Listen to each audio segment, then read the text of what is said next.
하나님 말씀은 창세기입니다. 3장 1절에서 7절 말씀을 보시겠습니다. 그런데 뱀은 여호와 하나님이 지으신 들짐승 중에 가장 간교하니라. 뱀이 여자에게 물어 이르되 하나님이 참으로 너희에게 동산 모든 나무의 열매를 먹지 말라 하시더냐. 여자가 뱀에게 말하되 동산 나무의 열매를 우리가 먹을 수 있으나 동산 중앙에 있는 나무의 열매는 하나님의 말씀에 너희는 먹지도 말고 만지도 말라. 너희가 죽을까 하노라 하셨느니라. 뱀이 여자에게 이르되 너희가 결코 죽지 아니하리라. 너희가 그것을 먹는 날에는 너희 눈이 밝아서 하나님과 같이 되어 선악을 알 줄 하나님이 아심이라. 여자가 그 나무를 본즉 먹음직도 하고 보암직도 하고 지혜롭게 할 만큼 탐스럽기도 한 나무인지라. 여자가 그 열매를 따먹고 자기와 함께 있는 남편에게도 주매 그도 먹은지라. 이에 그들의 눈이 밝아져 자기들의 벗은 줄을 알고 무화과나무 잎을 엮고 치마로 삼았더라. 아멘. 우리가 살아가면서 끔찍한 일을 많이 경험할 때가 있습니다. 한번 집안에 좋지 않은 일이 생기게 되면 그때부터 전화벨 소리만 들어도 깜짝깜짝 놀랍니다.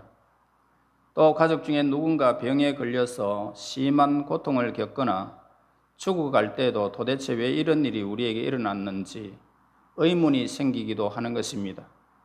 오늘 본문은 바로 그 문제의 답을 우리에게 주고 있습니다. 그 해답은 바로 하나님과 우리와의 관계가 깨어질 때에 일어나는 현상들을 우리에게 밝혀주고 있습니다. 그래서 하나님과 우리와의 관계가 깨어지게 되면은 우리는 상상하지도 못할 모든 끔찍한 고통을 통해서 내 심령이 날마다 시달리게 되어 있는 것입니다.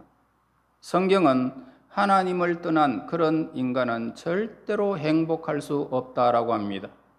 우리 눈에는 돈 많은 사람이고 참 잘 나가는 사람이 행복한 것 같지만은 잠자리에 들게 되면 온갖 엄청난 고통을 시달리게 되고 일어날 때도 마찬가지입니다. 그러므로 이 세상에 하나님을 떠난 사람이 행복하다는 것은 있을 수가 없는 것입니다. 우리 어린아이들에게 마귀를 한번 그려보라 라고 그렇게 거의 다 마귀를 이렇게 그려보라 그러면 머리에 뿔이 달리고 눈이 사납고 징그러운 모습 괴물로 다 그립니다. 마귀를 아주 멋지고 아름다운 소녀로 생각하는 사람은 거의 없다는 것입니다. 그러나 마귀는 흉측한 모습으로 인간을 유혹하는 것이 아니라 가장 멋지고 우아한 모습으로 마귀들이 우리에게 다가온다는 것을 우리는 알아야 합니다. 이것이 바로 뱀이었던 것을 우리에게 가르쳐주고 있습니다. 자, 1절 보세요. 그런데 뱀은 여호와 하나님이 지으신 들짐승 중에 가장 간교하더라 했습니다. 간교하다 이런 말은 반드시 나쁜 뜻으로 쓰이는 단어는 결코 아닙니다.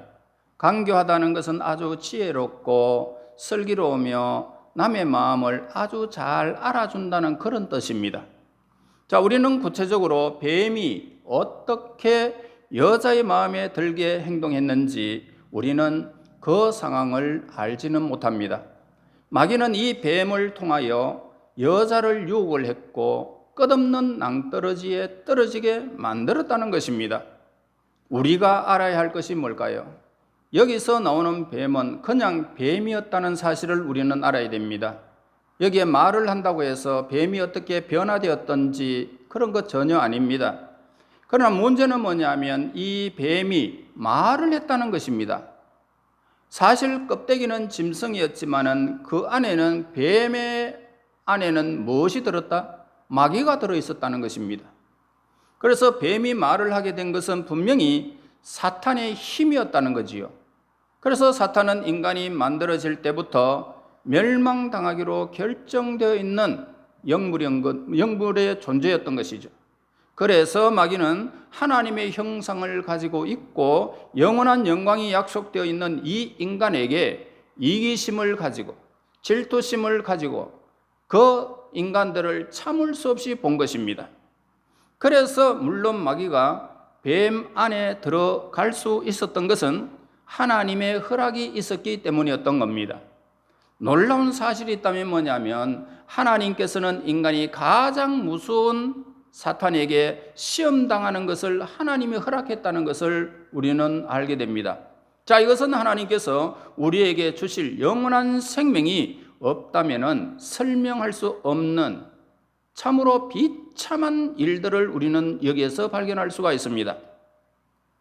그래서 정믿음으로 이 무서운 시험을 이기고 영생에 들어오라는 이 사건을 우리에게 말씀해 주고 있는 것입니다. 여러분, 이 세상에는 마귀가 지금 덕실거리는 그런 곳입니다. 그런데 여러분들은 이 세상의 어떤 유혹도 이기고 하나님의 생명으로 돌아가는 이 약속이 오늘 본문에 기록된 것입니다. 자, 우리는 이 세상에서 아무 어려움 없이 편안하게 살다가 죽을 수 있을까요? 그럴 수 없다는 것입니다. 한평생 병도 걸리지 아니하고 어려운 일도 없이 편안하게 살다가 죽는다는 것은 어느 누구도 있을 수가 없는 이야기입니다. 하나님께서는 우리가 영광, 그 하나님 나라의 영광에 들어가기 이전에 반드시 우리의 믿음을 달아보신다는 것입니다. 달아보시고 우리가 가진 믿음이 참 믿음인지 아니면 엉터리로 그냥 믿는 것인지 시험해 본다는 것입니다. 우리가 정말 하나님을 알고 믿는 것이고 정말 하나님을 죽도록 사랑하기 때문에 오늘 믿음을 지키고 하나님께 향하고 있는 것인지 아니면 안 믿는 것보다 믿는 것이 낫고 교회 안 다니는 것보다 다니는 것이 좀 덜 심심하기 때문에 믿는 것인지 반드시 하나님은 시험해 본다는 것입니다. 그래서 여러분, 이 세상에서 편안하게 안락하게 복받으며 살라고 그렇게 아예 생각을 안 하는 것이 좋은 것입니다. 편안하게 걱정 없이 남들이 노는 거 다 놀면서 남들이 하고자 하는 거 다 하면서 영생을 얻는다는 것은 거짓말이라는 것이 거짓말. 그러므로 하나님이 택한 이 백성에게 여러 가지 어려운 일이 닥치는 것이 뭐냐? 이상한 일이 전혀 아니다는 겁니다. 이 세상에 너희들 소망 두지 말라고 하나님이 세상에 환난을 불어일으키는 것입니다. 마귀가 여자를 시험한 내용은 단 하나였습니다. 그건 뭐냐면 하나님의 말씀에 헌신하고 있는가 아닌가 이 시험을 했던 것입니다. 자, 1절 보세요. 뱀이 여자에게 물어 이르되 하나님이 참으로 너희에게 동산 모든 나무의 열매를 먹지 말라 하더냐. 이것이 시험이었다는 것입니다. 중요한 것이 여기에 담겨져 있는데 우리의 외적인 어려움이나 고난이 아니라 우리의 중심 자세를 흐트리는 것이 마귀의 유혹이라는 것입니다. 사탄은 그 중심 자세에 있는 불신, 즉 뭔가 하나님이 요즘 나를 부당하게 대우하고 있다라고 생각하는 이 불평을 잡아내는 것이 마귀라는 것입니다. 그래서 사탄은 하나님과 우리 사이에 있는 바늘꽃만 있어도 그 틈을 절대로 놓치지 않는 법입니다. 그래서 하나님과 우리 사이에 조그마한 틈만 생기면 우리를 요리하는 것은 쉬운 일이기 때문이죠. 사실 사람의 지혜는 무한합니다. 사람 안에는 하나님의 신성이 들어있기 때문에 무한한 가능성이 분명히 우리 인간에게 있습니다. 그런데 하나님께서 사람에게 하신 것이 뭡니까? 그런 지혜나 능력을 무한히 쓰면 안 된다는 것입니다. 너희 생각대로 하나님의 지혜를 받았다고 해서 너희가 이 세상에 하나님을 능가하거나 교만하거나 그렇게 해서 안 된다는 것입니다. 그래서 하나님의 뜻에 따라서 제안을 했고 하나님께 영광을 돌리는데 그 모든 지혜를 사용하라는 것입니다. 그래서 이것이 바로 이 나무의 열매를 먹지 말라는 말씀에 표현한 것입니다. 네 지식으로 판단해서 네 마음대로 나와 상관없는 일을 너 혼자 독단으로 하지 말라는 것을 우리에게 가르쳐 주는 것입니다. 자, 하나님은 이 나무의 열매를 먹지 말라. 그렇게 하심으로써 무한한 능력을 발휘하여 스스로 신이 되려고 해서 안 된다는 명령을 처음부터 우리 인간에게 주신 것입니다. 내가 너희를 뛰어나게 만들었지만은 너희는 어디까지나 흙이고 내가 매 순간 주는 은혜 없이는 살 수 없는 존재임을 너희들은 깨달으라는 것입니다. 그런데 사탄은 뭡니까? 너희들이 그런 무한한 능력을 묶어두고 제대로 발휘하지 못하게 하시는 하나님이 너무 지나치지 않느냐고 그렇게 생각하지 않느냐 이렇게 하는 것입니다. 사실 문제는 뭡니까? 선악을 알게 하는 나무 열매를 먹느냐 못 먹느냐 이것 아니에요.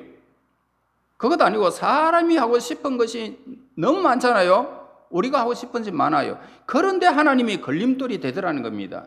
나는 마음대로 내 하고 싶은 대로 다 하고 싶은데 우리가 걸림돌이 너무 많아요. 나는 무한히 나 자신을 추구하고 싶은데 알고 싶은 것도 많고 하고 싶은 일도 많은데 하나님이 어떤 것은 하라고 하고 어떤 것은 하지 말라고 그렇게 묶어두는 것을 보게 됩니다. 그러니까 되는 것이 하나도 없다라고 불평하는 성도들이 있다는 겁니다. 인간이 그 무한한 가능성과 능력을 가지고 있음에도 불구하고 자신을 처복종시켜서 하나님 말씀에 절대적으로 순종하고 자신의 능력을 오직 하나님의 영광을 돌리는 데만 사용하고 순종하고 남용하지 않게 된다면 하나님은 흙이 아닌 영원한 하나님의 영광을 우리에게 생명을 주실 것을 약속하고 있습니다. 사실 하나님께서 사람에게 요구하는 것은 하나밖에 없지요. 그것은 하나님 앞에서 겸손하라는 것입니다. 겸손하기만 하면 어떤 시험도 우리를 넘어뜨리지 않게 된다 이렇게 말합니다. 그러니까 절대로 그 시험에 넘어가지 않는다는 거지요. 겸손하게만 하면. 나는 하나님 앞에서 흙이다. 그러니까 흙은 어떻습니까? 자연으로 나는 돌아간다. 이 육체는. 그러니까 나는 내 것은 아무것도 없다. 나는 온전히 하나님의 은혜로 산다. 그렇게 사는데 누가 넘어뜨릴 수 있고 시험당하겠느냐 이 말입니다. 그러나 자기 머리를 믿고 자기의 가능성을 하나님 말씀보다 더 중요하게 믿는다면 끝없는 절벽에 떨어지는 결과를 맞이할 뿐이라는 것입니다. 2절 3절 보겠습니다. 여자가 뱀에게 말하되 동산나무 열매를 우리가 먹을 수 있으나 동장 중앙에 있는 나무 열매는 하나님의 말씀에 너희는 먹지도 말고 만지지도 말라 너희가 죽을까 하노라 하셨느니라. 뱀이 여자에게 이르되 너희가 결코 죽지 아니하리라. 여러분, 하나님의 말씀을 자기 욕심에 따라 자기 기대에 따라 자기 생각에 따라 해석하는 모습을 이렇게 오늘 본문에서 보여줍니다. 여자의 말 속에는 이미 뭔가 하나님이 원망하는 그런 어투가 들어있다는 것입니다. 여자가 뭐라고 말합니까? 하나님의 동산 중앙에 있는 나무의 실과는 먹지도 말고 만지지도 말라라고 그렇게 말하고 있습니다. 사실 하나님은 만지지 말라는 말씀은 하지도 않았습니다. 그러니까 그 말씀 속에는 하나님께서 우리를 너무나도 부당하게 대우하고 있고 우리 인간을 무시하고 우리의 자유를 제한해버렸다. 이렇게 불평하고 이렇게 본문을 기록하는 것을 보게 됩니다. 여러분, 하나님께서는 먹는다 내려는 반드시 죽는다. 심판의 부분을 분명히 말씀하고 계셨습니다. 그런데도 불구하고 여자는 혹시 죽을지도 모른다는 식으로 그 말씀을 약화시켜버렸던 것입니다. 그래서 여자는 전적으로 하나님 말씀에 헌신하지 않음을 우리는 본문에서 보게 됩니다. 하나님의 말씀이 여자의 상상력에 의해서 흔들리고 있었다는 겁니다. 사실 우리에게는 하나님의 말씀의 작은 부분이요 그렇게 중요하게 느껴지지 않을지 모르겠습니다. 하나님의 말씀을 거역하면서 살아가기를 밥 먹듯 하고 있기 때문에 죽으리라 죽을까 하노라 그것이 그건 것 같이 그렇게 우리는 느껴지고 있습니다. 그래서 하나님 말씀을 듣는 것을 굉장히 등한시한다는 것을 보게 됩니다. 여러분, 하나님 말씀이 들려지지 않고 안 들으면 죽는다는 것입니다. 무지무지한 하나님의 엄격한 말씀을 여러분은 들어야 합니다. 멸망에 빠져 있는 자들에게 별로 중요하지 않을 수 있습니다만은 그러나 하나님 말씀은 한마디 한마디라도 1.1해까지 하나님이 원하시는 의도에 맞게 해석되어야 하고 적용되어져야 하는 것입니다. 내가 좋아하는 부분은 학대 해석하고 내가 싫어하는 말씀은 엄폐해버리면 바로 그것이 뭐냐? 죽음이다. 이렇게 분명히 멸망을 선포하고 있는 것을 우리는 알아야 합니다. 지금 이 말씀을 듣는 사람이 누구라고 생각하십니까? 구원받은 이스라엘 백성들입니다. 그러니까 모세가 이 말씀이 모세 오경이 서였던 이 말씀이 지금 이스라엘 백성들이 광야에서 듣고 있다는 겁니다.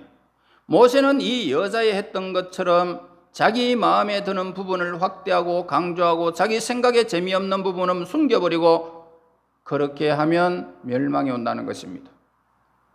너희들은 구원받았지만은 망한다. 이걸 출애굽한 이스라엘 백성에게 분명히 말씀을 하고 있습니다. 그래서 하나님 말씀이 있는 그대로 받아들이고 그 말씀이 의도하는 그대로 사는 것이 바로 영생이라는 것을 우리에게 가르쳐주고 있습니다. 오늘 우리가 그토록 불행하고 어려움을 겪고 고통을 당하는 이유가 우리가 철저히 하나님 말씀에 헌신하지 않았기 때문이라는 것입니다. 이미 구원받은 자들에게 필요한 것이 뭘까요? 하나님 말씀의 의도를 정확하게 알아서 그것을 그대로 실천하며 사는 것. 이 사람이 지혜로운 사람입니다. 반석위에 세우는 사람입니다. 그런데 우리 오늘날 교회 안에서 하와의 사고방식이 만연되어 있는 것을 볼 수 있습니다. 교인들이 하나님 말씀을 그렇게 중요하게 생각하지 않는다는 겁니다. 여러분, 이 예배는 지금 누구를 위한 예배입니까? 여러분들을 위한 예배가 결코 아닙니다. 하나님을 위한 예배입니다. 여러분들은 지금 눈에 보이지 않지만 하나님은 영광의 보좌에서 여러분들의 예배를 지금 받고 계십니다. 그 영광스러운 하나님 앞에 여러분들의 태도를 한번 생각해 보세요. 고개를 숙이고 있거나 눈을 감고 있거나 하나님 말씀 귀는 열려가 있는 것 같지만은 내 모습이 하나님 앞에 의롭지 못하다면 여러분 대통령 앞에서도 그렇게 할 수 있을까요? 저 사람 좀 내보내라 안 그러겠습니까? 여러분 설교 듣는 것을 하나님 보좌에서 하나님을 만나는 시간입니다. 설교 시간에 하나님을 대면하는 시간입니다. 하나님은 설교를 통해서 자신의 얼굴을 우리에게 비추어 주고 있는 것입니다. 그런데 하나님 말씀에 집중하는 것을 지나친 집착이라고 표현하고 하나님 말씀보다 나의 종교적인 감정, 곧 내가 은혜 받고 위로받고 기쁨을 누리는 것을 더 중요하다는 이 풍조가 지금 이 세상에 만연되어 있다는 것입니다. 안 믿는 것은 아니죠. 믿기는 믿지만은 정확하게 믿지 않는다는 것입니다. 그냥 대강 가는 것입니다. 자기가 좋아하는 부분에는 열심을 내고 자기가 싫어하는 부분에는 어떻습니까? 내팽개 쳐버립니다. 이것이 하와의 사고방식이었던 것을 우리에게 가르쳐줍니다. 어떻게 하면 내가 위로받고 어떻게 하면 내가 좀 기분 좋게 살 수 있을까? 신앙생활하는 이 목적이 되어버렸던 것입니다. 그리고 교회는 어떻습니까? 하나님의 심판 사상을 좋아하지 않습니다. 반드시 죽으리라 라고 하신 것은 하지만 설마 죽이려고 하나님 사랑이신데 그러면서 무마해버리고 마는 것입니다. 지금 내 상태가 어떠하든지 그거 뭐 상관이 있나 이렇게 생각하고 무마해버린다는 것입니다. 여러분 깨어있지 않으면 안 됩니다. 여러분 성경에서 전적으로 헌신되어 있지 않는 사람은 말씀에 완전히 목숨을 걸지 않는 그런 사람입니다. 그러면 시험을 이길 수가 없어요. 시험을 당하면은 그가 폭삭당합니다. 아직까지는 여러분들의 시험이 없습니까? 조만간 하나님 말씀을 잘못 해석하면 시험을 이길 수 없는 자리까지 가는 것입니다. 구원받은 자들도 자기에게 일어나는 여러 가지 어려움을 통해서 자기 위치를 반드시 확인해 볼 필요가 있습니다. 만약 이 세상이 월남처럼 멸망하게 되어졌는데 나에게 마지막 비행기표 한 장이 어떻게 되지 않겠나라고 하면서 그 비행기 표를 받았습니다. 받았는데 미련한 사람은 비행기 표를 믿고 마지막 춤을 사이공에서 걸으면서 먹고 마시고 돌아다닐 것입니다. 그러다가 그 비행기 표가 가짜라면 어떻게 될까요? 자, 이 마지막 표는 확인하고 정말 내가 타고 갈 표인지 혹 비행기가 무슨 일이 생겼는지 아닌지 확인해 볼 필요가 있단 말입니다. 우리들 마찬가지입니다. 이것은 영원한 운명이 결정되어지는 사건입니다. 아무리 여러분 확인해도 지나치지 않는 것입니다. 여러분 천국 갈 자신이 있습니까? 그런데 오늘 이 사실도 모른 채 그저 이렇게 되면은 내가 천국 가겠지 확인하지 않는다는 것입니다. 교회 한번 와서 대충 예배드리고 그것도 엉뚱한 생각하면서 예배드리고 그렇게 나면 끝이다. 어떻게 되겠지? 천만의 만만의 말씀입니다. 어떻게 안 되면 어쩌려고 하시느냐 이 말입니다. 이 세상의 것은 다시 얻을 수 있지만 우리의 생명이 끝나는 날 여러분들의 차표가 잘못되어졌으면 끝이 난다는 겁니다. 영원히. 심각하지 않습니까? 우리가 심판대에 섰는데 예수님이 나는 널 모르겠다 그러면 어쩌냐 이 말입니다. 저 티켓 가지고 있는데요. 어느 교회에 나 지금 출석하고 있는데요. 되겠습니까? 예수님께서 티켓 좋아하시네. 그거 가짜다. 그러면 어쩌려고 그러냐 이 말입니다. 사람은 자에게 온 구원을 사생결단하고 붙들지는 않습니다. 믿는다고 해서 보면은 말도 많고 변명도 많고 세상 사람들과 다를 것 없는 그런 경우들이 많습니다. 가짜입니다. 구원 얻은 사람 아닙니다.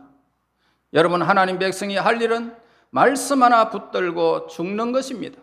말씀 하나 붙들고 내가 이 세상에서 내 육체가 망한다 할지라도 내 삶이 흐트러진다 할지라도 나는 하나님 말씀을 절대적으로 나는 지키고 살아갈 것이다. 이렇게 하고 이 세상 것은 내가 모든 것을 타고 남은 죄와 같이 여긴다는 것입니다.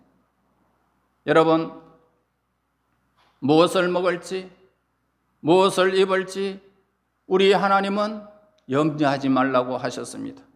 그러면 우리는 염려할 필요가 없습니다. 오늘 양식이 없어도 옷이 다 떨어져도 속이 다 보여도 전혀 염려할 필요가 없습니다. 그런데 진짜 옷이 없으면 어떡합니까? 내가 진짜 굶으면 어떡합니까? 이것이 바로 시험이라는 것입니다. 여러분 하나님은 그렇게 하시지 않습니다. 예수님은 어린아이가 아니면은 천국에 들어갈 수 없다라고 하셨습니다. 구원받은 사람의 특징이 뭡니까? 그 하나님의 말씀을 붙들고 어린아이같이 좋아하는 것입니다. 세상에 있을 때는 세련되고 아는 것도 많고 재주도 많습니다. 그러나 말씀함에 들어오면은 아는 게 하나도 없이 그냥 말씀이 들어올 때 어린아이처럼 좋아하는 거예요. 한 가지 배우면은 그 한 가지 가지고 막 한 주간 동안 그 한 가지 가지고 논단 말입니다. 그게 어린아이들이 하는 짓입니다.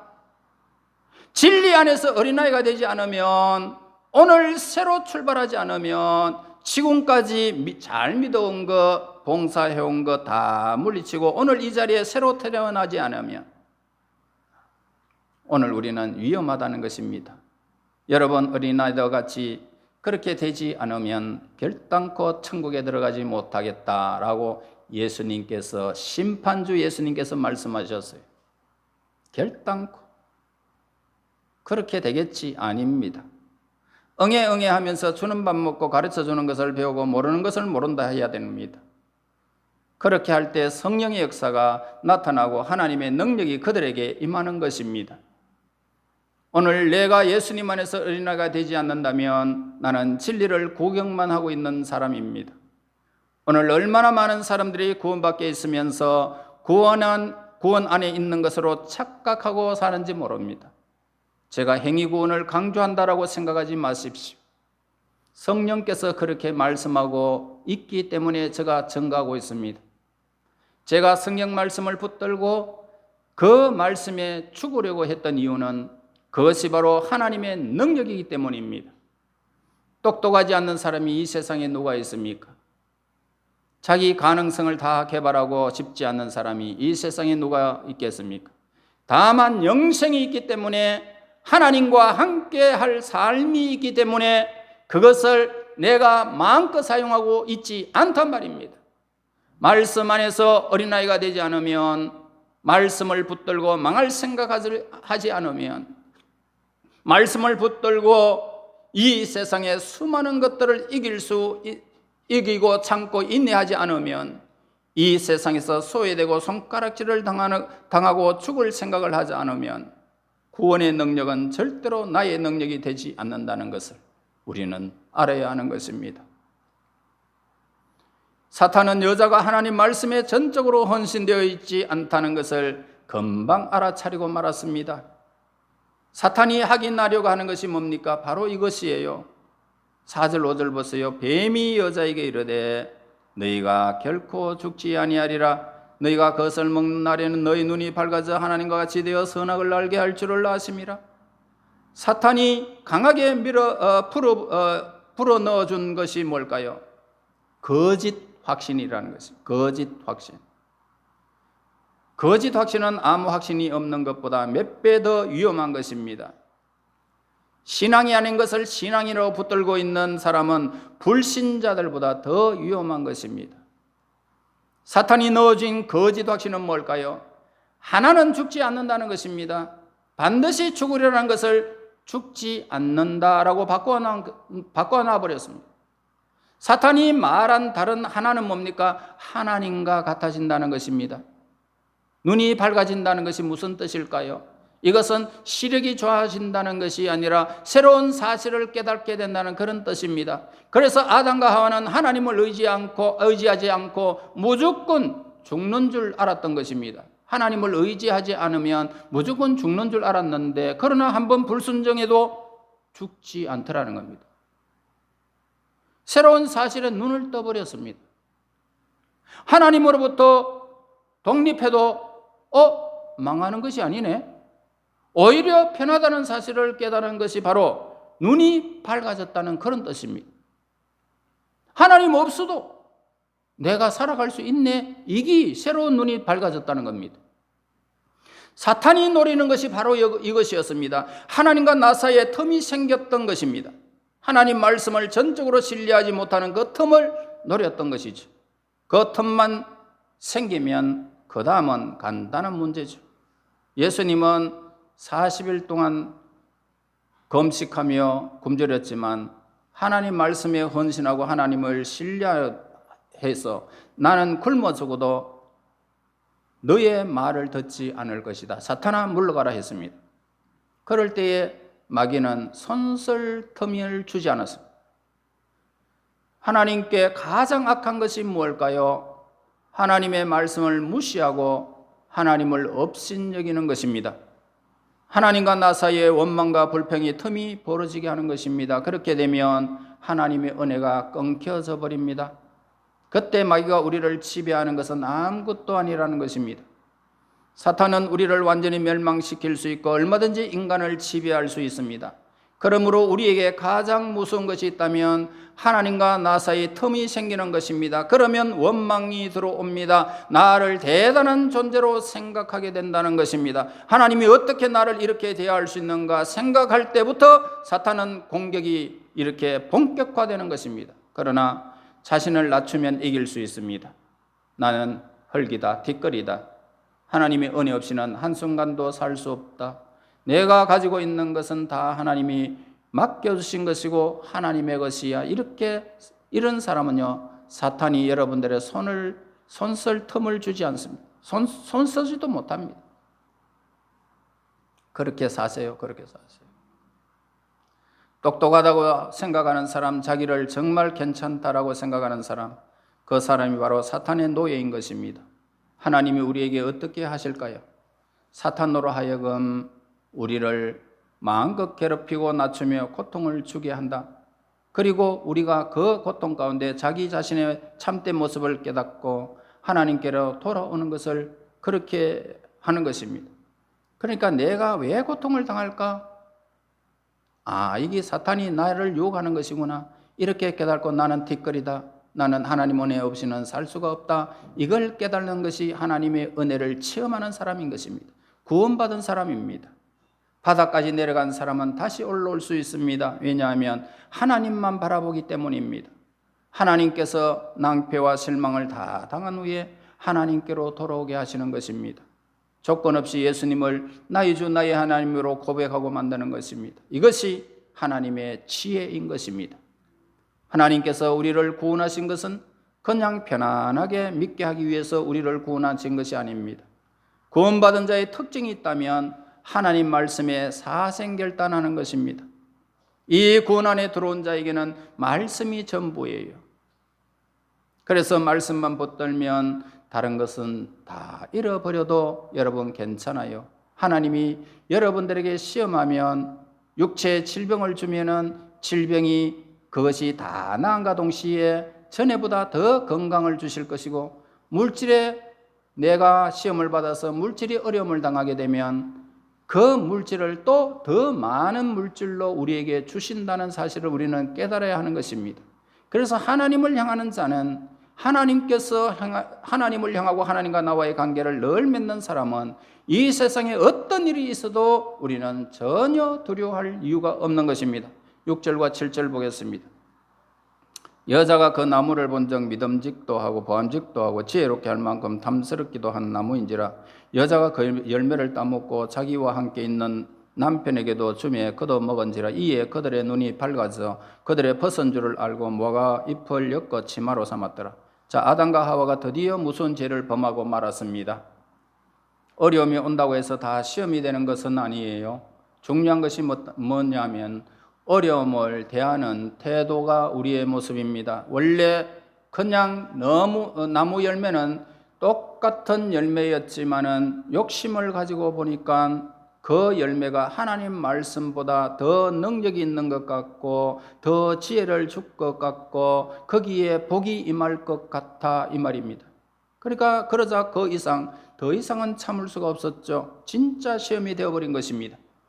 그들이 하나님 말씀을 거역한 결과 곧바로 몸과 마음이 변화되고 말았던 것입니다. 마음에는 두려움이 찾아왔고 몸에는 하나님의 영광의 옷이 싹 벗어져 버렸습니다. 그들은 다시금 수치를 보게 됐다는 것입니다. 하나님의 영광이 우리에게 벗어져 버리면 우리는 수치가 드러나게 되어 있습니다. 그래서 하나님의 영광의 옷이 완전히 벗겨져 버렸습니다. 그래서 두려움과 불안과 수치심이 몰려오면서 그들은 끝없는 절벽으로 떨어져 버리고 말았습니다. 그래서 사탄은 인간의 교만을 충돌시켜서 인간을 멸망의 자리에 빠뜨리고 만다는 것입니다. 가장 무서운 것이 있다면 가난이나 질병이나 무지가 결코 아니라 문제는 하나님 없어도 나는 얼마든지 하나님 말씀을 내가 거역해도 산다. 그런 이 교만입니다. 교만과 겸손의 차이는 영원한 생명과 영원한 멸망의 차이라는 사실을 여러분들은 명심하여야 될 것입니다. 방법은 하나밖에 없습니다. 하나님께서 우리를 데려가셔서 떨어뜨려서 완전히 깨버리는 것입니다. 그래서 나는 하나님 앞에 뒷거리입니다. 하나님의 은혜 없이는 살 수 없습니다라고 고백을 하는 사람, 그 사람으로 그렇게 우리를 구원으로 하나님은 우리를 그렇게 영생으로 이끄시는 분이십니다. 여러분, 고난을 맞으면서 하나님을 향하지 마시고요. 여러분, 말씀을 붙잡고 살아가 내가 뒷거리입니다. 겸손하게 붙들면서 하나님을 향하는 사람이 되어진다면 여러분, 이 세상에서 영과 육과 여러분들의 생애를 복되게 하시면서 하나님을 따라갈 수가 있는 영생의 생명의 사람들이 되는 것입니다. 고난 가운데 계신 분이 계실까요? 여러분, 고난이 있어도 기뻐하세요. 그것은 하나님의 지혜입니다. 모든 것이 합력하여 선을 이룰 것입니다. 그러나 아직도 젊음을 믿고 자기의 능력을 무한대로 실현하려고 하는 사람 무서운 시험에 빠질 것입니다. 그는 영생을 놓치게 될 것이고 하나님을 떠난 그 모든 고통을 맛보게 될 것입니다.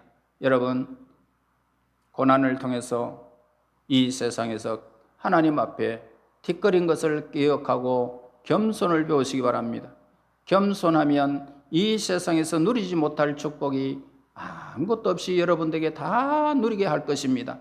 교만하기 때문에 모든 것을 잃어버리고 만다는 것입니다. 그러나 둘더들겨 맞더라도 겸손하기만 하면 이 세상과 오는 세상의 모든 축복을 다 누릴 것입니다. 여러분, 이제 하나님 말씀 하나 붙드세요. 오늘도 여러분들이 어떤 말씀이 여러분들에게 전거되어졌는데 이 말씀을 집에 가서 또 상고했어요. 그걸 붙들고 하나님의 은혜로 살아가겠습니다 라고 여러분 그 말씀에 가슴을 잡고 그 부여잡고 좋아하고 어린아이같이 그 말씀을 흠모하고 있다면 여러분들은 정말 하나님 앞에서 한 주간 행복하게 어린아이 심령으로 살아가게 될 것입니다. 이 아름다운 말씀 하나로 하나님 앞에서 한 주간 어린아이같이 즐겁게 행복하게 살다가 다음 주간 또 만나면서 하나님의 그 영광을 돌리는 저와 여러분이 되시기를 예수님 이름으로 축원합니다. 하나님 감사합니다. 겸손하게 하옵소서. 말씀 따라 살아가기를 원합니다. 어린아이와 같이 행복한 말씀을 주셨으니 하나님 앞에서 온전한 겸손을 유지하고 하나님과 나와의 관계가 온전히 그 말씀 안에 있다는 사실을 기억하고 이 땅 위에 무슨 일을 만날지라도 두려움 없이 살아 하나님의 의를 영원히 누리는 우리 하나님의 사람들 되게 하옵소서. 예수님 이름으로 기도합나이다. 아멘.